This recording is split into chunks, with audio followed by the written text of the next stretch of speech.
Hey, it's Matthew Cudmore. Welcome to Story Behind the Stone. Today, we're joined by New York Times bestselling author and U.S. Army veteran Stephen Harding.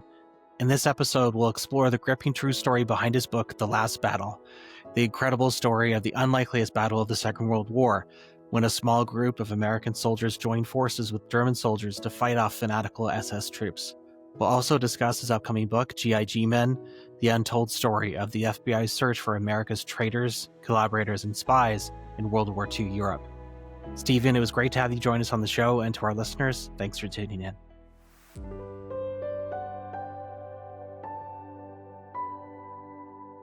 Well, welcome to Story Behind the Stone, a show where we talk service, sacrifice, and story. We're joined today by New York Times bestselling author Stephen Harding. Stephen, welcome to the show. Well, thank you for having me. This is a huge honor to have you on the show to chat about your body of work and your background. Let's start there. Let's talk a little bit about your service as a veteran and what's inspired, I think, a lot of your work over the following decades. I enlisted in the U.S. Army in 1971. I'm still not clear why I did that at that particular time. I was trained as an infantryman in October of 1971. I was in Germany to take part in a gigantic maneuver. During that operation, I was in an armored vehicle rollover accident that put me in various Army hospitals in Germany and the United States for about a year. As you can imagine, that gave me an insight into what it's like to be an Army casualty. I had not served in Vietnam and never did, but I ended up being in hospitals with Vietnam casualties. Being in a military hospital in wartime, and I spent most of my time in the hospital at Fort Ord, California, which was a receiving hospital for Vietnam casualties. It was horrific. Being on the ward I was on, it was sort of like the waiting room to hell. But unlike most of the other guys there, I was able to eventually to get up and walk out with, back brace and crutches and whatever. The Army, in its wisdom, decided to make me into an Army journalist. So I was trained as a radio, television, and print journalist, which I did for about another almost 2 years. When I got out, I went back to college at the University of California at Santa Barbara, which I have to shout out as the best place for a young disabled veteran to go to college. It's right on the ocean. And I ended up doing 2 degrees in history with a specialization in modern military history. I swore that I would never be around the military personally, but I ended up working as an Army civilian journalist for 32 more years. When I stopped doing that, I became the editor of Military History magazine here in the United States.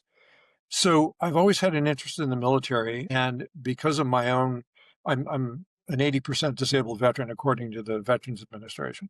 I've always been interested in how nations deal with their veterans and also, quite honestly, how they deal with their combat dead, because the United States has only been out of the longest war in its history for a couple of years, a war in which Canada participated, and Australia and New Zealand and Germany and all kinds of other countries, and there were dead among all of those forces. How do they deal with them? Well, when I was in Iraq in 2005, along with riding in Humvees down routes lined with IEDs, which was an experience for a then 50-some-odd-year-old man, I saw how all of these nations dealt with their wounded. The big combat evacuation hospital in Kuwait City. I rode a medevac flight, which was a little re-energizing for me. But I think it's important that anytime a nation sends its young people, and it's almost always young people, men and women, who get sent to war, inevitably they get injured or killed. And what does the nation do for them when they're injured and afterwards? And how does the nation deal with them, when they've been killed? So as an Army civilian journalist, I did a lot of writing about the military hospital system, which had changed considerably since I went through it, and talked to a lot of injured veterans. I tracked how the Army handled the notification of families when people were killed. And I visited a lot of the cemeteries run by the American Battle Monuments Commission. And in fact, I interviewed several officials of that organization. And I was really impressed with what they were trying to do to memorialize American military dead. I did have an interesting experience. I was in Normandy, and I'd been given a tour of the cemetery. And my wife and I were dining in a small restaurant in Bayeux. And the man sitting next to me, although he was speaking French, because I speak German, I knew that he was German. So he was probably 50 or 60, about my age. And I leaned over and we started talking. And I said, "So why are you here?" And he said, "Well, I've come to visit the German military cemetery." There's a huge German military cemetery, kind of off the beaten path in Normandy, because all nations want to memorialize their dead. I went out to Kwajalein as part of a recovery effort in 2002 when they were looking for the remains of the crew of Louis Zamperini's B-24. He was the man that Angelina Jolie later made a very good film about because he survived the incident only to end up in Japanese captivity. And it was an eye-opener for me. I'd been through the big laboratory in Honolulu where they do a lot of the identification. I've been behind the scenes. I've been able to see very closely how much effort the United States, both through its DPAA, the official organization, and all of the civilian organizations that go out and try and find and help identify American MIAs. As a disabled veteran and as somebody who's done a certain amount of writing on this, that's the core of my interest. But then in a couple of my books, I've also dealt with the idea of, what happens to people who survive wars and what happens to those who don't. Let's talk about your books if we could. You do have one that's in preview right now that has, just like all of your books, very interesting, untold or lesser known kind of topics and subjects.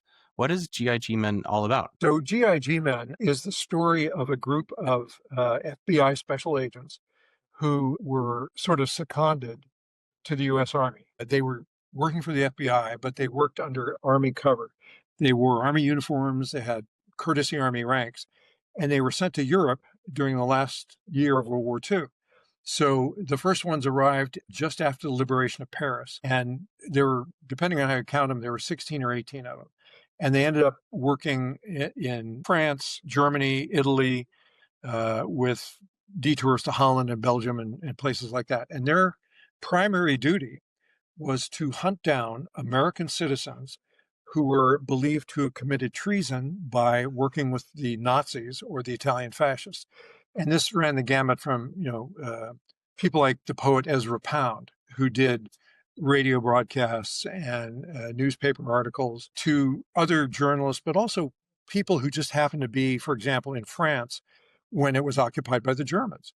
And initially, because Americans were neutral until after Pearl Harbor, they could get away with working for the Germans because it wasn't illegal for Americans at that point. But then I was kind of shocked by the number of Americans who kept working for the Germans or the Italian fascists. And these FBI agents worked primarily to locate and then interrogate these people. Some of these people had connections that went all the way to the White House.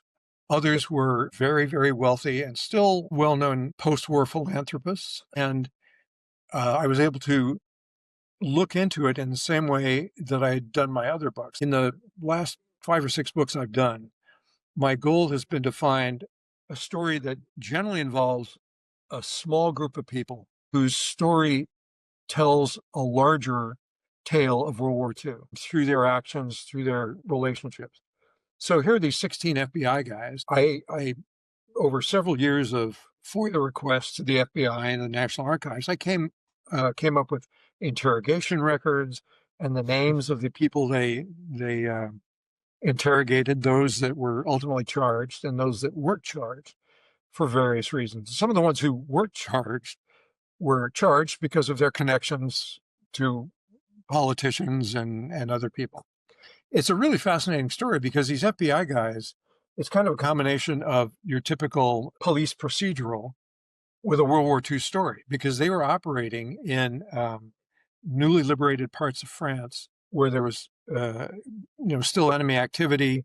They got shelled, they got shot at. They had to learn to use weapons that most FBI guys would not use. They dealt not only in tracking down traitors, they worked with the monuments men, for example, to track people, Americans, who had helped facilitate the theft of, European artworks. They investigated the disappearance of probably the most important American code machine of World War II. It just disappeared and people were panic stricken, and the FBI helped figure out what happened to it. So it was an interesting story. And it was, as with my other earlier books, I think it tells us something we didn't know about World War II, but it also is familiar enough that most people will understand most of the touchstones through it. If I talk about Pearl Harbor, most of the people who read military history are going to know what Pearl Harbor was, or the Dieppe raid, or whatever it was. So you can engage in a certain amount of editorial shorthand when you're telling the story. You have another book called The Last Battle. I'm looking forward to reading this book. I know a little bit about the event. Why don't you tell us a little bit about this book and what you were trying to capture in that writing? After I got out of graduate school, and one of my first jobs, I was a staff historian at the U.S. Army Center of Military History in D.C. And there was a great professor, a gentleman named Ed Beck. He had this story that he'd been looking into. It's a terribly obscure story. Happened in the last 2 days of World War II in Europe, when American soldiers joined forces with some German soldiers to defend a medieval castle in Austria that held a bunch of really garrulous and not very nice French VIPs who were about to be murdered by the SS. Just a quick correction, his name was Fred Beck. Sorry. So Fred Beck had been researching this story, and one day he came in and said, I'm not ever going to write this story. Are you interested? And I said, sure. So he gave me a whole box of stuff, and I promptly put it in a closet for 20 years because life happened. I got married, had children, lived in Europe, did a whole bunch of things. So I finally pulled it out, and I was able to find two of the surviving American soldiers who had actually taken part in this battle. And I found the son of the lead Wehrmacht officer who had joined forces with the Americans. So not only is it just an outrageously cool story, because the number of Germans and Americans never totaled more than about 22, holding off essentially a regiment of the SS, defending a castle, shooting from the parapets, and there's a drawbridge, and just it was a cool story to begin with. But to be able to talk to some of the people involved, and with Fred Beck's help, and then on my own, I had tracked down all these great records, both in English and in German and in French, which I don't speak, but fortunately my wife does fluently. And then we went to Austria. I had been trying to get in touch with the man who now owns the castle. He doesn't want to talk about the story at all. He doesn't allow access to the castle. So we're wandering around in this little beautiful Austrian village. And I just happened to run into this gentleman who turns out to be the mayor of the town. And he essentially said, oh, I can show you whatever you want. He takes me into the Rathaus, shows me all of the blueprints for this castle, which really originated in the 12th century, but became what it is now in the 18th and 19th centuries. Beautiful, it had been a hotel. At one time, it was the headquarters for the Nazi anti-smoking campaign. And then it was made into this special prison. So by the end of the war, there were several very high-level French VIPs. Paul Reynaud, Edouard Daladier, people who had been senior members of the pre-occupation French government. The real story behind this is they all hated each other. So the Nazis, in their cruelty, made them all live together. They had to eat their meals together. They had to exercise together. Now, they were, although Castle Itter was part of the concentration camp system, these people had wine every day. They had cigarettes. They could go outside to get their hair done. It was not Auschwitz. But by the time the war was ending, Himmler said, go and kill them all, including any German guards that are still there, which was interesting. The German guards, not being stupid people, realized what was happening, and they left. So the French prisoners sent one of their own, a guy named Jean Barotra, a very famous pre-war French tennis player, who literally jumped over the wall and ran until he found Americans. And they also sent a Czech handyman, who was a prisoner also, but they put him on a bicycle and sent him the other way. And they both eventually ran into American forces. Jean Barotra ran into an element of the 23rd Tank Battalion. He convinced the officer in charge that he should come and protect these French people. But at the same time, the Czech guy on a bike ran into friendly Germans. And by this time in the war, the Wehrmacht, they wanted to be over with the war. The German commander, a guy named Sepp Gangl, said, okay, we'll come. But he went and found the Americans. They joined forces, and they defend the castle against an ultimate attack by the SS.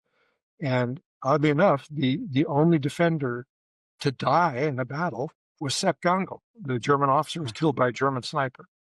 And he's considered an Austrian resistance hero because even before defending the castle, he had refused to execute some French or some Austrian resistance people that the SS had caught. So it's a great story. It's also been in development hell for 15 or 16 years. Even before I wrote the book, I'd written a magazine article, and that sort of led into the optioning of it.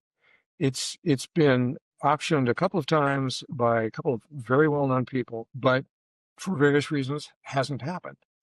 Now, I grew up in Southern California. A lot of my friends' parents run the movie business. My son is a fairly well-known actor, so I know how the whole thing works. But waiting around for this to happen, I'm not getting any younger, and I would really like to see this thing happen. And I had another book called The Castaways War, optioned by an American company, and it's still in development now. So I would very much like to see these books made. As you're talking about that story, you find yourself drawn into it, that narrative around what the difference between some of these German soldiers were and the SS soldiers. I love how you're telling that, small story. It can humanize some of the different people who were caught up in the conflict. There's a bit of a story there, isn't it? Sepp Gangl is a fascinating character because he had been a soldier since before the Nazi period. He joined the Weimar army after the end of World War I. Started out as an enlisted guy, which is always close to my heart as a former enlisted person, and ultimately became an officer in the Wehrmacht. He commanded a Nebelwerfer unit, and he fought the Russians, and then he fought in Normandy. So the American leader, this tanker, guy named Jack Lee, this guy is a walking caricature. He was from upstate New York. His father was a doctor. He was a football player. When he went into the military, he became a tanker, and he was the quintessential armored vehicle guy. He chewed cigars. He was very good at what he did. The people he commanded really followed him because being an armored vehicle commander was the only thing he'd ever really done. And he, like a lot of people in war, found a niche doing it. And he was very good at it. And so when literally, Hitler's already dead, he and his unit are in a small Austrian town, and he sees this Kubelwagen driving towards him with Sepp Gangl and a white flag.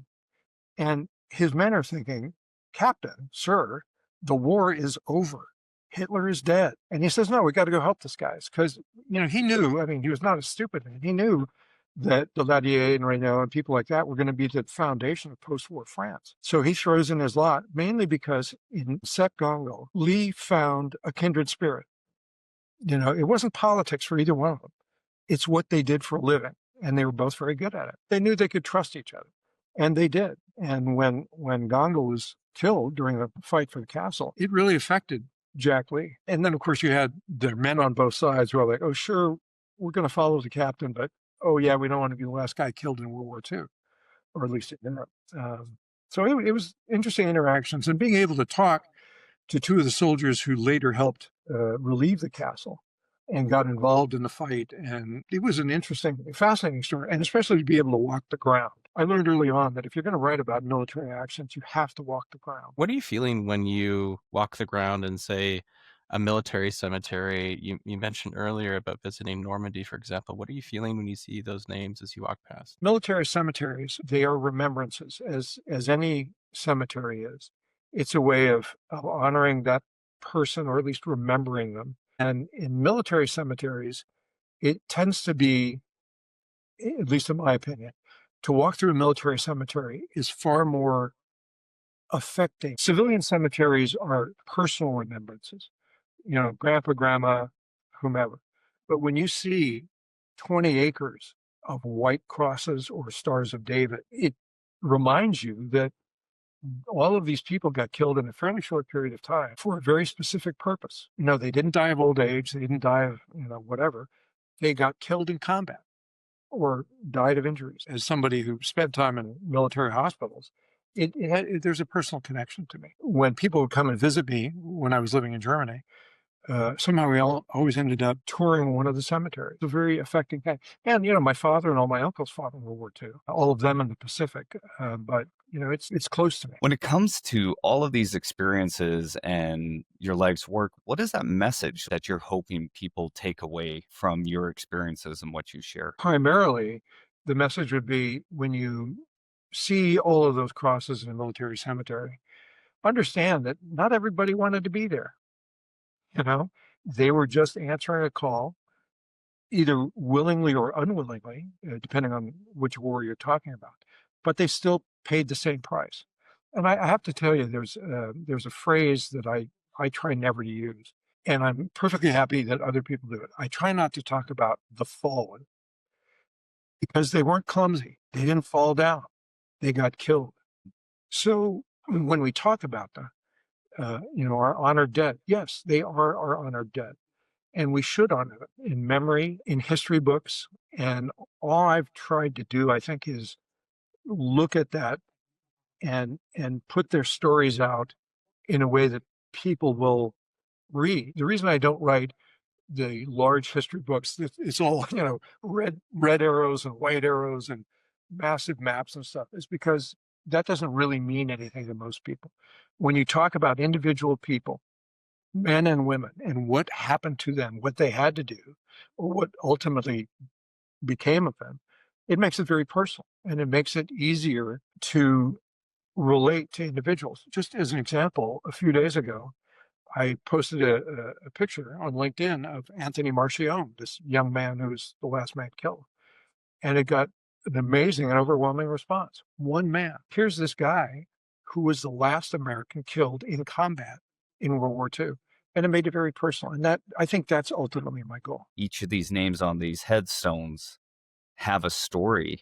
And, these were people with families and aspirations. You really do so well with your books is going into that story, that humanizing, even as you're talking about the tank commander, hearing that and humanizing that individual. And it just speaks to a greater story. And unfortunately, Jack Lee, the tank commander, is also representative of a lot of people that we never really think of as wartime casualties.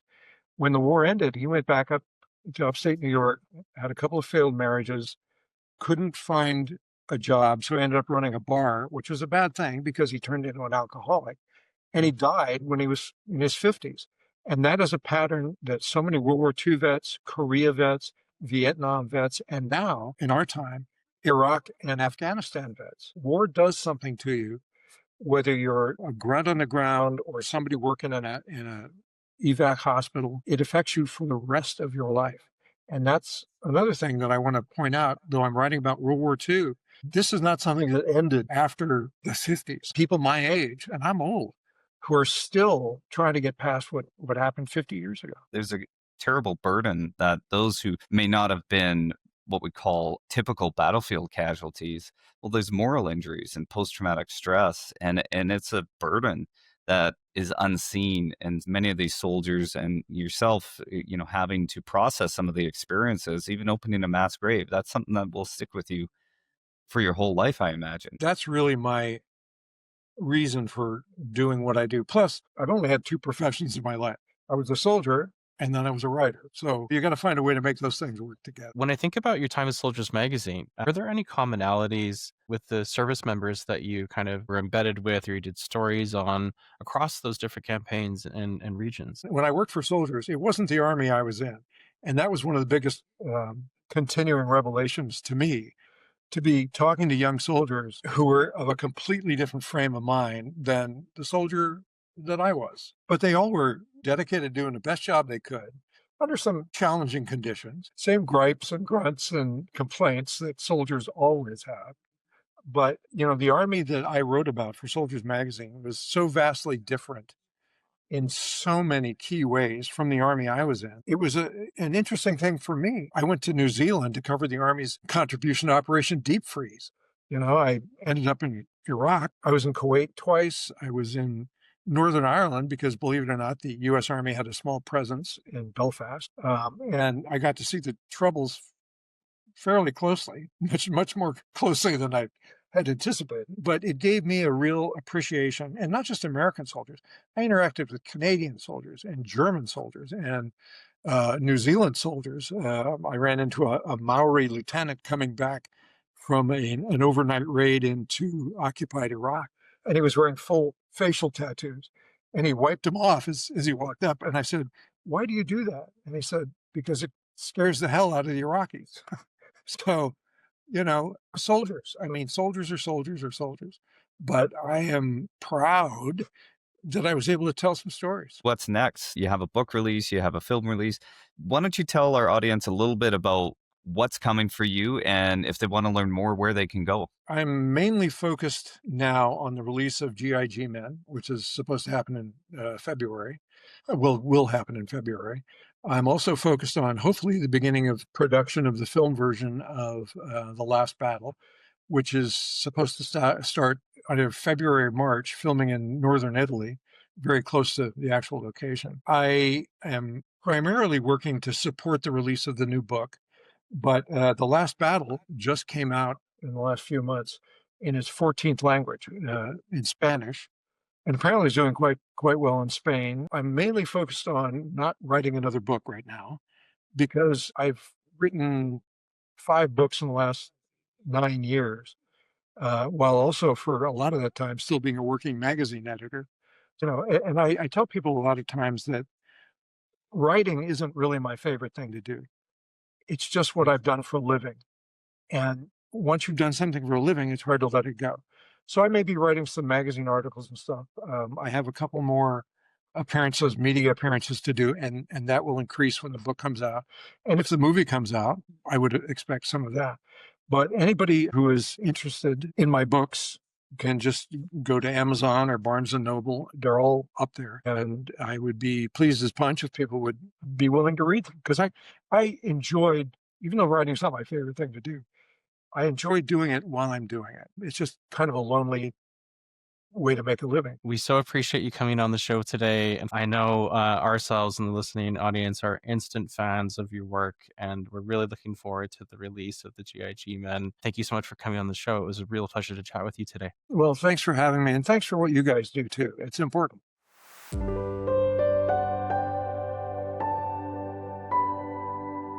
Thanks so much for tuning in. Story Behind the Stone is available on Apple Podcasts, on Spotify, and on the Reach Across America radio network, on iHeartRadio, Audacity, and TuneIn. Just search for Wreath. We air every Thursday at 10 a.m. Eastern on the Reach Across Radio Network. Thank you for tuning in.